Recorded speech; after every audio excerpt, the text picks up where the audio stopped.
ফিরে এলাম বিরতির পর দেবের সঙ্গে। আচ্ছা দেব, এই রাজনীতি নিয়ে কথা হচ্ছিল, রাজনীতিতে আসার পর তোমার কেরিয়ার, আমার ছবি পরপর নাকি ফ্লপ, মানে সেভাবে দাঁড়াচ্ছিল না। এই জুলফিকার নাকি একটা তোমার কাছে একটা বড় এর জায়গা, যে জুলফিকার। না, আমি যদি এরকম বলি তাহলে আমার শুধু তোমার জন্য গত বছরের last year one of the biggest hit. ওই একটাই না, তারপর আমি 2 বছর তো হয়েছে অ্যাকচুয়ালি সি 2014 তুমি রাজনীতিতে এসেছো। হ্যাঁ, এরপরে আমি বলছি পাবলিক কি নেয়নি নাকি, না দেবকে ছবিতে? না, তুমি যদি বলো তাহলে এই বছর 2 বছরে কোন ছবিটা হিট হয়েছে তোমাকে এটাও বলতে হবে। তুমি যখন আমার ছবিটা ফ্লপ বলছো তোমাকে তো এটা বলতে হবে কোন ছবিটা হিট হয়েছে। 2 বছরে যদি বলি তাহলে বেলা শেষে প্রাক্তন ছাড়া তাহলে কোনো ছবি হিট হয়নি। তাহলে সেখানে আমার সংখ্যা যদি ফ্লপের মধ্যে হয় তাহলে আমার সংখ্যা তো ফ্লপের মধ্যে সবচেয়ে বেশি হিট আছে। তুমি যদি আমার ছবি যদি এটা নিয়ে বলো, কে ব্যবসার যদি নিয়ে বলো, তুমি যে কোনো হিরোর সাথে ব্যবসা নিয়ে কম্পেয়ার করে নাও, কেলোর কীর্তি নিয়ে করে নাও। এই বছর ঈদেই হয়েছে, আমাদের বিগেস্ট হিটের মধ্যে আছে। কমার্শিয়ালি যদি কথা বলো, তুমি যদি কমার্স নিয়ে যদি কথা জিৎ বলো, না প্রসেনজিৎ, কাকে তুমি কম্পিউটার মনে করো? আমি নিজেই কম্পিউটার মনে করি। আমি যদি নিজেই কম্পিউটার যদি না মনে করি তাহলে আমি জুলফিকার করতে যাবো কেন, একটা বোবা শাস্তে যাবো কেন? তুমি আমাকে একটা বলো, আমি তো একটা সোলো হিরো ছবি করতেই পারতাম, কেন এত 7 জনের সাথে লড়তে যাচ্ছি আমি? আমার এই জুলফিকারের 7 জন হিরো আছে, প্রত্যেকের মুখে ডায়লগ আছে। হ্যাঁ, সেখানে আমার নেই, আমি নিজেকে চ্যালেঞ্জ করছি। এখানে এই ছবিটার তো সবচেয়ে বড় উদাহরণ কি আমি কাকে কম্পিউটার হিসেবে ভাবি। তোমার কি মনে হচ্ছে না আমি নিজেকে ভাঙতে চাইছি বা নিজেকে অন্য জায়গা নিয়ে যাওয়ার চেষ্টা করছি? আমি যদি বলি এই সময়, এই জেনারেশনে, এই বয়সে একমাত্র হিরো দায়িত্ব নিয়ে সব রকমের ছবি করার চেষ্টা করে যাচ্ছে। যদি আমার কাছে যদি কেলোর কীর্তি আছে, তারপরে কিন্তু আমার জুলফিকার আসছে। আমার কাছে যদি লাভ এক্সপ্রেস আছে, তারপরের ছবি কিন্তু চাঁদের পাহাড় আসছে পার্ট 2। এবারে আমি চলে যাই একটু পিছনে, আমার কাছে যদি শুধু তোমারই আছে, তারপরের ছবি আছে কিন্তু ধূমকেতু। তো আমি তো চেষ্টা করছি সব রকমের অডিয়েন্সকে ধরে রাখার জন্য, আমি তো সবচেয়ে বেশি রিস্ক নিচ্ছি। ঠিক ঠিক। আচ্ছা, এই যে চাঁদের পাহাড়, তার অভিজ্ঞতা ঠিক কেমন? খুব মানে আমরা যে বেঁচে ফিরে এসেছি সেটাই আমাদের কাছে অনেক বড় কথা। ইট ওয়াজ নট ইজি। মানে অ্যামাজন অনেকেই জানে কি ইটস স্টিল 40% অনলি ডিসকভার্ড, বাকিটা 60% কেউ ঢুকতে পারে না, কারণ এখানে যা ট্রাভেলসরা থাকে তারা অ্যালাউ করে না নর্মাল হিউম্যান ইন্টারাকশনটা। তো সেইখানে অ্যামাজনটা আমার ধারণা ছিল জঙ্গল, বাট জঙ্গলটা যে পুরোটাই জলের ওপরে সেটা আমার ধারণা ছিল না। মানে অ্যানাকোন্ডা থেকে আরম্ভ করে, ব্ল্যাক প্যান্থার থেকে আরম্ভ করে, পিরানা মাছ থেকে আরম্ভ করে, এখানে মশাগুলো শেষ করে দেয়। এই যে জিকা ভাইরাস, যত রকমের ভাইরাস আছে, কেনই বা হবে না? বিশ্বাস করবে না বিশ্বদা, এতটা জলের মধ্যে আমাদের শুটিং করতে হতো। হ্যাঁ, মানে আমি বলছি, তুমি অ্যানাকোন্ডা ছবিটা দেখেছো? হ্যাঁ, দেখেছো। তো তোমার যখন জলে নেমেছো তো মনে পড়ছে না সেই সাপটা? আমরা সারাক্ষণ ভয় ছিলাম। আমরা এখানে দুটো লোক ছিল, দুটো লোকের নামটা ভুলে যাচ্ছি, তারা বেসিক্যালি ওইখানে আদিবাসী, তাদের ভরসায় পুরো শুটিংটা করেছি। ওরা আগে ইন্সপেক্ট করতো, ওরা জলে নামতো, ওরা বলতো yes go down, then only আমরা নামতাম। তারপরে ওরা বলতো আই ক্যান সে ব্যাক, মানে you have to as soon as possible you have to get on the boat, he will save his life first, then he will going to save my life, that is the risk which you are going to take. বলে দিয়েছিল, বলে state, he is very open about it. Boss you come over here to shoot, I told you this is not the right place, এটা right place না shooting এর জন্য, তোমরা shooting করতে চাইছো but you go out and shoot. আমরা একদম করে ঢুকে গেছি একদম। জলে কি ছিল, জলে নাম আমরা বলছি আন্ডার ওয়াটার শুট করেছি, মানে কারো যদি সাহস থাকে শুটটা করে দেখি কি ছিল। পিরানা থেকে যে কোনো মাছ, মানে ইউ নেভার নো, পিরানা থেকে আছে এখানে, এই সাইজে 6 ফিটের মাছ আছে, এখানে নামগুলো আমরা জানি না, মানে এসে নিয়ে চলে। তোমার কুমিরের সাইজ কত হতে পারে? 6 ফুট, 8 ফুট, 10 ফুট, 30 ফিট দেখেছো? 30 ফুটে কুমির, কেমেন বলে ওরা এখানে।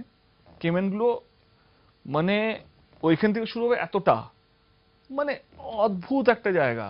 তারপরে আরেকটা জায়গা হচ্ছে ওইখানে যারা ট্রাভেলসগুলো থাকে তারা নর্মাল হিউম্যানকে পছন্দই করে না। মানে একটা ল্যান্ড আছে মানস বলে একটা জায়গা, তারপরে কিন্তু ওয়াটার অ্যামাজনটা শুরু হয়। This is the land of last law and order.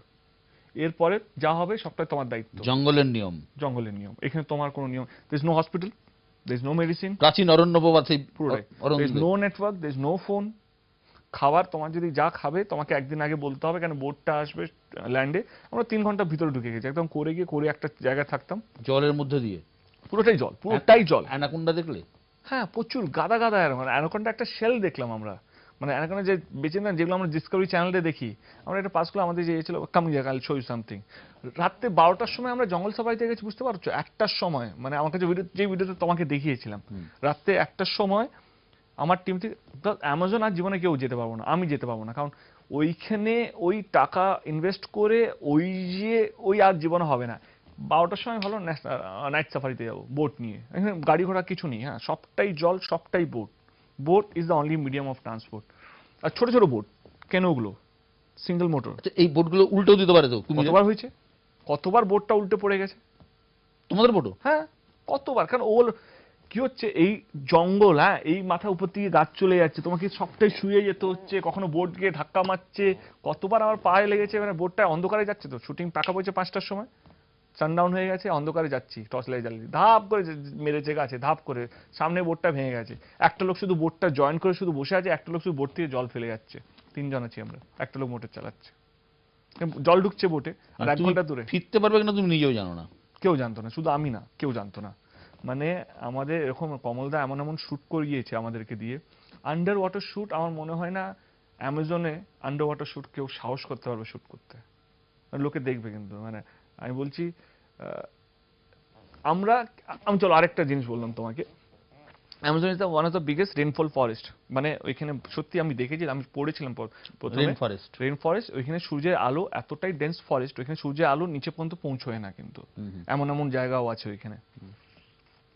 তুমি আর কি কি ভয় হতে পারে বলো, একটা শুটিং এ গেলে তুমি কি ভয় করতে? তুমি আমাকে প্রথমে বলে পিরানা, অ্যানাকোন্ডা, আমি তোমাকে বললাম কেমেন, আমি বললাম অনেকগুলো মাছ, আমি বললাম মশা, আর কি হতে পারে? ভূতের ভাব নিশ্চয়ই পাও না, সেটা কি? একটা মানুষ কিভাবে এটা ভাবতে পারে? আমরা সমস্ত মাথায় মেন্টাল প্ল্যানিং করে, আমাদের কাছে সমস্ত সিডি চলে এসেছিল, আমাদের হোমওয়ার্ক সব রেডি ছিল, শুটিং করতে গেছি, এত গাছ, একটা এই বিশাল বড় গাছ ভেঙে আমাদের মাথার উপরে পড়লো, আমরা জাস্ট জাম্প করলাম, আমাদের যে ডিজাইনার ছিল তার ঘাড়ে পড়লো, সে হসপিটালাইজ, আমরা 3জন মরতেও পারতাম। তারপরে সমানে গাছ পড়ছে, আমরা শুধু উপরে দেখে দেখে হাঁটতাম, গাছ পড়ে যাচ্ছে? গাছ পড়ে যাচ্ছে। গাছ কি হচ্ছে এখানে, উই পোকাগুলো সমস্ত গাছগুলো খেয়ে খেয়ে যখন তখন একটু হাওয়া হলে গাছ পড়ে, কতবার গাড়ির সামনে গাছ পড়ে গেছে। আমরা বিশ্বাস করো, আমরা সারাক্ষণ গাছ নিয়ে ভয় থাকতাম, আর গাছ মানে বিশাল বড় বড় গাছ, তা পড়ে যাচ্ছে, উই পোকা খেয়ে নিয়েছে, গাছ পড়ে যাচ্ছে, রাস্তা পুরো গাছ পড়ে আছে, রাস্তায় গাছ কাটছি আমরা, আমাদের গাড়িতে সমস্ত কিছু থাকতো। মানে শুটিং করতে যাওয়া নয়, মানে মানে প্রত্যেক দিন শুধু ভাবতাম সালা বেরিয়েছি তো, ঢুকবো তো ঠিক টাইমে। আমার পা পুরো পায়, আমার, তুমি কি চাঁদের পাড়ে দেখেছো তো, চাঁদের পাড়ে শঙ্কর এত বড় বড় বুটস পরে, এন্ড বুটস মানে আমার হিলটা থাকতো, এত বড় সোল থাকতো, তারপরে 2টো লেয়ার অফ লেদার থাকতো, কারণ আমরা জানতাম কি অনেক ডিফিকাল্টি হবে, ইয়ে হবে। একটা সিনের মধ্যে একটা এত বড় কাঠ এখান থেকে ঢুকেছে, আমার এখান থেকে বেরিয়েছে, পায়ের ফোড় পড়ে গেছে, পায়ের এখান থেকে ঢুকেছে, এখানে বেরিয়েছে, মানে ওই ওই বুট সত্য? ওই বুটটা। আর তারপরে আমাকে পুরো জলে শুট করছে, প্লাস্টিক দিয়ে বেঁধে, এইসব দিয়ে বেঁধে, কারণ আমি তো আমার একদিনও ওয়েস্ট করতে পারবো না, সবাই মাথায় হাত। তাও I think it was 60 or 70 of the shooting. তারপরে 20 দিন বাকি আছে শুটিং, কি করে হবে, কি করে হবে, এলে বেটা ইঞ্জেকশন দিয়ে কাজ কর, ইঞ্জেকশন দিয়ে কাজ কর। মানে ইট ইজ, মানে আমার 3টে ছবি আছে এই বছর যেটা নিয়ে আমি মনে হয় না কি আমি এতটা কোনোদিনও খেটেছি বা ঝুঁকি নিয়েছি। একটা ডেফিনেটলি জুলফিকার, মানে it is one of the most precious film of my life. Second is ধূমকেতু, আমার মনে হয়। ধূমকেতু তুমি প্রডিউসারও? আমি প্রডিউসারও। ধূমকেতু আমি তোমাকে বলছি, ধূমকেতু যখন প্রথম লুকটা আসবে দর্শক চমকে যাবে কি আমি কি করেছি, মানে কেন করেছি, কি করেছি, দর্শক সত্যি চমকে যাবে। 32-এর দেব 62 দেব সেজেছে নাকি? না সেটা তো খুব কম আচ্ছা। বললে, 62 কেন, মানে একটা আছে, কিছু একটা আছে যেটা আমি মনে হয় না বাংলা চলতে কেউ করেছে। মানে তুমি বলছো জুলফিকার, ধূমকেতু আর চাঁদের পাহাড় 2, এই 3টে তোমার জীবনে এখনো পর্যন্ত শ্রেষ্ঠ ছবি। মানে প্রচুর খাটাখাটনি গেছে, প্রচুর মানে পাগলের মতন খেলেছে। কোথাও দেব মনে করছে যে খোকা বাবু বা তোমার চ্যালেঞ্জ বা শুধু তোমারই জন্য এই ধরনের ছবির থেকে বেরিয়ে কিন্তু সবটাই কমার্শিয়াল, সবটাই কমার্শিয়াল, একটাও আতিল না। কিন্তু কেউ বলতে হবে না এটা শুধু মাল্টিপ্লেক্স ওরিয়েন্টেড, বাট হ্যাঁ কিন্তু ক্যাটার করবে দুজনকেই, মানে যেটা আমরা শহর কেন্দ্র বা গ্রাম কেন্দ্র যেটা বলে থাকি, কিন্তু দুটো জনেরকেই এটা ক্যাটার করবে। মানে আমার সারাক্ষণ ধরে একটাই চেষ্টা চলছে 4-5 বছর ধরে, এটার জন্য আমি রিসার্চও করছি বা এটার জন্য আমি প্রচুর পরিশ্রম করছি। এই যে লোকে বলে গ্রামের ছবি, এই যে বলে লোকে শহরের ছবি, এই দুটোকে এক কবে করতে পারবো। আমার সবচেয়ে বড় সাফল্য ছিল শুধু তোমারই জন্য। কি একটা ছবি কুস্তিগিরের কোন একটা ব্যাপারটা বলা আছে, সেটা করছো তুমি? আমি আমার পরের ছবি যেটা আমি নিজে প্রডিউস করছি সেটা হচ্ছে বক্সিং নিয়ে।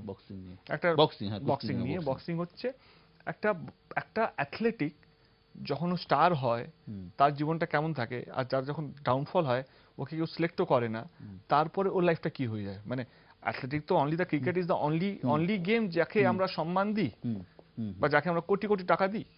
বাকি স্পোর্টগুলো মানে হকি উমেন ওয়ার্ল্ড চ্যাম্পিয়নশিপ জিতলো, তারা এয়ারপোর্ট না পরে অটো করে কাপটা নিয়ে গেছিল। তুমি তো খেলাধুলা খুব ভালোবাসো না? I love sports. কে কে ভালোবাসে না? India and specially Bangali community যদি বলি বা পশ্চিমবঙ্গ বলি, কলকাতা নিজে খেলাধুলা করেছো ক্রিকেট? প্রচুর প্রচুর। আমি ক্রিকেটে আচরেকারের কাছে, যিনি সচিন রমাকান্ত আচার্যের কাছে রমাকান্ত কোচিং নিয়েছিল? কোচিং, ওনার মেয়ে যখন টেক ওভার করেছিলেন, ওনার মেয়ে ওনারই নামে, ওনার কাছে আমি কি হতে গিয়েছিলে? I was supposed to thought of becoming an all-rounder, তারপরে ভালো না বস এখানে কিছু হবে না, মানে এভরিথিং নিডস আ গডফাদার। মানে আজকে স্পোর্টস থেকে আরম্ভ করে সব জায়গায় একটা গডফাদার লাগে, and I don't have a godfather. ফিল্মে গডফাদার কে? মাই ডেস্টিনি, আমার বাবা। বলেই দিলাম কিভাবে তো এলাম। বাবা আমাকে কিভাবে একদিন বললো চল, ঘুম থেকে উঠছিলাম 2টোর সময়, ঘুমোচ্ছিলাম, চল যাবো, ওইটাই তো, he is become my godfather. এই যে দেব, তুমি এই তোমার এই চেহারা, একটা 6 ফুট 2 নাকি 6 ফুট 1, 6 ফুট 1 চেহারার তোমার কোনো হাত নেই, লম্বাটার উপর তোমার কোনো হাত নেই, কিন্তু এই চেহারার জন্য তুমি সারাদিনে কি করো? এটা তুমি বলেই দেওয়া। বলো না, বলো বলো কি করো এই লোকটা না, লোকে জানতে চায়। দেখো তোমার তো খুব করতে পারবে না, তোমার মতো পরিশ্রম না খেয়ে থেরাপিন বিস্কুট ফিস্কুট খেয়ে আমি তো করতে পারবো না, কিন্তু তুমি কি করো? বিশ্বদা যখনই আমার সঙ্গে দেখা তখনই একটাই কথা বলে, তোমার ডায়েটটা বলো। এর প্রত্যেকবার ডায়েটটা বলি, তারপর আবার যখন দেখা তখন আবার ডায়েটটা বলতে হয়। এমনি কি করো সারাদিন সকাল থেকে উঠে? ডিপেন্ড করে গো আমি কোন ছবিটা করছি। মানে আমাকে ধূমকেতুর জন্য 100 কেজি পুট অন করতে হয়েছিল, ওই ক্যারেক্টারটা ওরকম ছিল। তো সেজন্য বলছি কি আমি ধূমকেতু নিয়ে কেন এক্সাইটেড, কারণ ওই ছবিটা আমি 100 কেজি পুট অন করেছি, মানে লোকে দেখবে, একটা 100 কেজি দেবকে দেখবে। সেখান থেকে কত নামবে? 70 না 80? 85 না 15 কেজি কম হবে। 15 কেজি। কিন্তু কি হচ্ছে না, এই 15 কেজির দম বেরিয়ে বার করতে, মানে এই যে 100 কেজির পর যে 15 কেজিতে ফিরবে বা 80-85 এর অ্যাভারেজ একটা মেনটেন হাইটের সঙ্গে ওয়েটটাও ব্যালেন্স করতে হবে, সেইটা আছে। তখন এই সময়টা পুট অন করেছেন, লোকে বলছে মোটা হয়ে যান, হ্যাঁ মোটা হয়ে, because there is no point of saying. আবার যখন বক্সিং শুরু করছি, কারণ বক্সিং এর যে ক্যারেক্টারটা আমি সেকেন্ড হাফ থেকে শুরু করছি, যেখানে ছেলেটা পুরো হেরে গেছে, মানে he is loss in this society. যে সবচেয়ে বড় স্টার ছিল, হি হ্যাজ লস্ট। একটা বক্সার যখন লস হয়, বা একটা অ্যাথলেটিক সোকল বক্সার, তো রক্তের গেম, মানে যেটা আমার ছবিতে ডায়লগও আছে যে মাঠে ক্রিকেটার ঘাম ঝরায়, আমরা তো রক্ত ঝরাই, তাও আমাদের সম্মান নেই। দেশ যে রক্ত দিয়ে খেলে, জীবন দিয়ে খেলে, তাকে সরকার পোষে না, কিন্তু যে মাঠে ব্যাটম্যান এ দিয়ে খেলে, এসব তাকে সম্মান পাচ্ছে। তো ব্যাপারটা হচ্ছে এই যে, আর আমি না এই মেথডের মধ্যে ঢুকতে চাইছি কি লোকে ট্রান্সফরমেশনটা বুঝুক। এই যে আমরা হলিউড দেখি বা বলিউড দেখি, যেটা আমি আমির খানের ভীষণ বড় ভক্ত, যেই হ্যাঁ, দিনে কত ঘন্টা তুমি এই শরীর চর্চার পিছনে দাও? আমি মানে খুব বেশি দিই না, বাট ওয়ার্কআউট করি। কিন্তু এখন যেহেতু আমাকে একটু মোটা হতে হবে আবার, because of my next film, তো আমি ওই 1 ঘন্টা কার্ডিও বা ডায়েটটা একটু ব্যালেন্স করার চেষ্টা করছি, কারণ আবার 2 মাসের গ্যাপ নিই, আবার আমাকে 80-তে ফিরে আসতে হবে। ভাত রুটি খাও না? ভাত খাই, মানে এমন নয় কি খাই না, কারণ বেশিরভাগ সময় অনেক জায়গায় যেতে সবাই ফোর্স করে খাই দেয়, ইচ্ছে করে হিংসে করে খাই দেয়। হিংসে করে? আচ্ছা, এই যে এত ভালো খা, হ্যাঁ। আর মজা করছি না, নাথিং লাইক দ্যাট। মাছটা এমনি প্রিপারেশন? আমি মাছ খাই, আই থিঙ্ক আমি খুব একটা মাছ খেতাম না, বাট আমার ডক্টর বলেছিল, কারণ যেহেতু আই ওয়াজ লাইক আমার ল্যাক অফ প্রোটিন ছিল, তো ডাক্তার বলেছে you have to only eat fish. তো লাস্ট 2-3 মাস ধরে শুধু মাছই খাচ্ছি। শুধু মাছ খাচ্ছি? সবজি রুজি যারা আমরা যেমন মানে বাঙালি বলতে। আর তুমি কি রেস্টুরেন্ট খুলবে? না, তুমি তো খুলেছো আমি জানি। না, তুমি তো কোনোদিন বাড়িতেও ডাকো না, তাই জিজ্ঞেস করছো কেন? না, ধরো যেদিন বাড়িতে ডাকবে সেদিন বলো দাদা আমি এটা খালি। দেবকে বাড়িতে ডাকবে, দেবকে বাড়িতে ডাকার জন্য মানে আমি কেন, সবাই মানে প্রত্যেকটা দেবকে বাড়িতে ডাকলে মতো লক্ষাধিক লোক বাড়ির সামনে বাড়ি ভাঙচুর করে চলে যেতে পারে। তুমি আমাকে এটা বলো যে এই যে মেদিনীপুরের লোক, তুমি মেদিনীপুরের লোকেদের একটা খাদ্যাভ্যাসে একটা মানে নানা রকমের জিনিস থাকে, সবকিছু খাও? আমি সব খাই। আমার বাড়িতে প্রত্যেকদিন বাবা আলু পোস্ত ছাড়া খাবার খায় না, মানে আমাদের আলু ভাতে ছাড়া খাবার হয় না, because we are typical Bengalis, মানে টিপিক্যাল বাঙালি যেরকম হয় যেরকম খাবার খায় সেরকমই আমার বাড়িতে হয়। বাট আমি না, মানে যেহেতু অ্যাট দ্য এজ অফ 30-32 তোমার মেটাবলিক রেটটা খুব হাই থাকে, মানে তুমি যদি খাও বেশি তাহলে খুব যে লাগে তার গায়ে শরীরে তা না, কারণ আমি at the same time I know how much calorie আমি নিচ্ছি। বাট আফটার 35-40 মধ্যে ওই যে রেঞ্জটা, তখন যা খাবে তাতে লেগে যাবে। তুই অলসো শুড নো কে তোমার মেটাবলিক রেটটা কি চলছে, তোমার শরীরে কতটা খেলে কতটা লাগছে। তো সেইটা করলে আমার মনে হয় কি ওইটা, আমার মনে হয় আজকে যেইভাবে প্রত্যেকটা জিনিসে খাদ্যতে যেভাবে মেলাওয়াট হচ্ছে, যেভাবে ফ্রুটসগুলোর মধ্যে ইনজেক্ট করে তাকে পাকানো হচ্ছে, তো ইনফ্যাক্ট আমার একজন বন্ধু আছে, আমি সত্যি আমাকে বারবার বলেছে, বান্টি বলে একজন বন্ধু যে পুরুলিয়া থাকে, ওনার মায়ের ক্যান্সার হয়েছে, উনি আমাকে সবসময় একটাই কথা বলে যে প্লিজ তুমি বল না, প্লিজ এটা বলিস কিন্তু এটা টিভির সামনে, কে বস প্লাস্টিক কাপে প্লিজ চা খাবেন না, কারণ প্লাস্টিকের মধ্যে যে সিনথেটিক গরম পড়লে ওই যে সিনথেটিক যেটা বেরোয় সেটার জন্য ক্যান্সার হয় কিন্তু। তো প্লিজ আপনারা যা শুনছেন প্লাস্টিক কাপে চা খাবেন না। ইনফ্যাক্ট সবজিগুলো বা ফ্রুটসগুলো ভালো করে ধুয়ে নেবেন। সবজিগুলোতে যেরকম পেস্টিসাইড থাকে, কেন ও ভুগেছে আমাকে বারবার বলেছে, তো প্লিজ সবজিগুলোকে আগে বয়েল করে নেবেন, তার মধ্যে থেকে গরম জল থেকে যে পেস্টিসাইডগুলো যেন বেরিয়ে যায়। তোমাকে এই কোম্পানিগুলোর ব্র্যান্ড নাম্বার করে দিতে বলবো, তুমি যেভাবে একদম প্লাস্টিক বিরোধী অভিযানে নেমেছো এবং না না, দিস ইজ ভেরি হেলথ ঠিক কনসিয়াস। ঠিক ঠিক মানে আজকে আমরা যে জায়গায় আছি, আমরা যদি অ্যাওয়ারনেসটা না করি, আজকে সবাই অনেক কিছু নিয়ে ব্যস্ত, যেটা অ্যাকচুয়ালি যেটা কাজে লাগবে। West Bengal is one of the number 1 in cancer. West Bengal বাংলাদেশে যদি যেভাবে ক্যান্সার বেড়ে চলেছে, আমরা একটা ছোট ছোট কারণে এইটা হয়ে যাচ্ছে। If I can spread up minimum, আমার এই আধ ঘন্টা ইন্টারভিউটা আমার কাছে ম্যাটার করছে না, কিন্তু এই দুটো লাইন আমার কাছে ম্যাটার করছে। যদি আমি কাউকে অ্যাওয়্যার করতে পারি কি প্লাস্টিক কাপগুলো চা দিলে, গরম একটা জিনিস পড়লে ওর মধ্যে থেকে যে এইগুলো বেরোবে সেটার জন্য ক্যান্সার হতে পারে, বা যে সবজিগুলো বা যে ভেজিটেবলস বলো বা যে ফ্রুটসগুলো যদি আমরা বয়েল করে যদি না খাই, ধুয়ে না নিই, সেটার জন্য পেস্টিসাইডের জন্য আমাদের এইসব রোগগুলো হচ্ছে। আচ্ছা, দেব মানে কিন্তু দেব বাংলা ছবির শুধু নয়, বাংলার ইন্ডাস্ট্রি শুধু নয়, গোটা পশ্চিমবঙ্গের রমণীকুলের একদম এইখানে আছে। তো সেই দেবের গার্লফ্রেন্ড নিয়ে প্রশ্ন করবো না, তা তো হয় না, সেগুলো আসবো, একটা বিরোধী পথ। আসবো আসবো সেগুলো আসবো। দেবের এক বন্ধু আর এক অভিনেতা রুদ্রনীল কি প্রশ্ন করতে যায় দেবকে, শুনুন। এই মুহূর্তে স্টারডাম না অ্যাক্টিং, কোনটার ওপরে বেশি জোর দিচ্ছিস মন থেকে? উত্তরটাও জানে। বলুন। আমার আমি আমি আমি বিশ্বাস করি, আমি এটা সবাইকে বলি, for you need to have a platform যেখানে তুমি নিজেকে ভাঙতে চাইছো।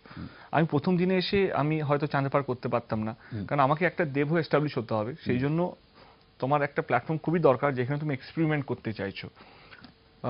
যেটাও ঠিকই বলেছে, কারণ রুদ্রর সঙ্গে আমার খুব বাবাল ছিল একটা টাইমে। হ্যাঁ, মানে আমি আমি রুদ্রকে বারবার বলিও, মানে ও প্রচুর আতলামোর মধ্যে বিশ্বাস করতো, মানে ইন্টেলেকচুয়াল, মানে সারাক্ষণ ওইখানে বসে আছে। আমি 2-3টে ছবিজনকে ফোনও করেছিলাম, দাদা তুমি একটু করে, আমি এখনো রুদ্রদাই বলি, রুদ্রদা সরি, রুদ্রদা একটু এটা কোন ছবি রিমেক রে?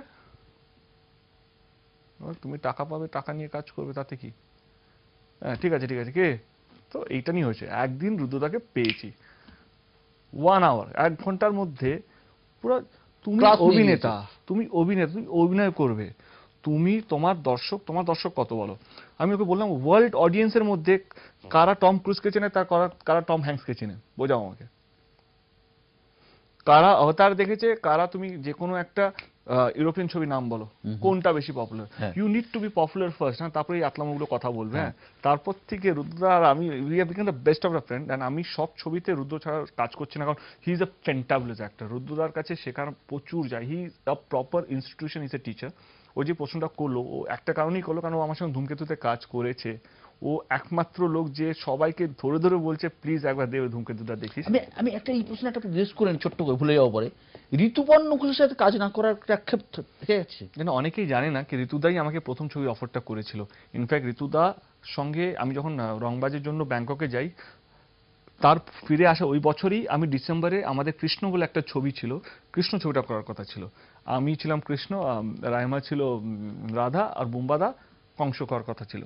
এটা পুরোটাই লক ছিল, প্রডিউসার লক ছিল, হলো না। আমি গেলাম ব্যাংককে, খবর এলো ঋতুদা মারা গেছেন। আক্ষেপ। 2 বছর পিছিয়ে গেছি আমি আমার কেরিয়ারে, কারণ তার 1-1.5 বছর পর চাঁদের পাহাড় হয়েছিল। মানে আমিও চাইছিলাম কি আমি এই সো কল্ড মাল্টিপ্লেক্স অডিয়েন্সে ঢুকি, আমি আমার জগতে আমি কিছুটা অন্তত নামটা করেছি, এই জগতে এখন আমাকে হিট করে। এই জগতে ঢুকতে গেলে এমন একজন লোককে ধরতে হবে, এমন একজন ডিরেক্টর ধরতে, যে আমার মধ্যে থেকে ওই জিনিসটা বার করে নিয়ে আসতে পারে। এই জায়গাতে দেব আমি যদি একদম ভনিতা না করে বা ডিপ্লোম্যাটিক উত্তর না দিয়ে, তুমি বলো তো, এই যারা ডিরেক্টর রয়েছে, কৌশিক গাঙ্গুলি, রাজ চক্রবর্তী, তোমার বন্ধু সৃজিত মুখার্জি, তুমি কাদেরকে 1-2-3 বলবে? দেখো দাদা, নাম্বার গেমটা প্রত্যেক বছর চেঞ্জ হয়। মানে তোমার যদি টিআরপি বলি, তোমাদের চ্যানেল, তুমি কোন চ্যানেল কোথায় রাখবে তোমাদের চ্যানেলটাকে? News channel. তুমি তো তোমার কাজটা অতটাই অনেস্টিতে দিয়ে করছো।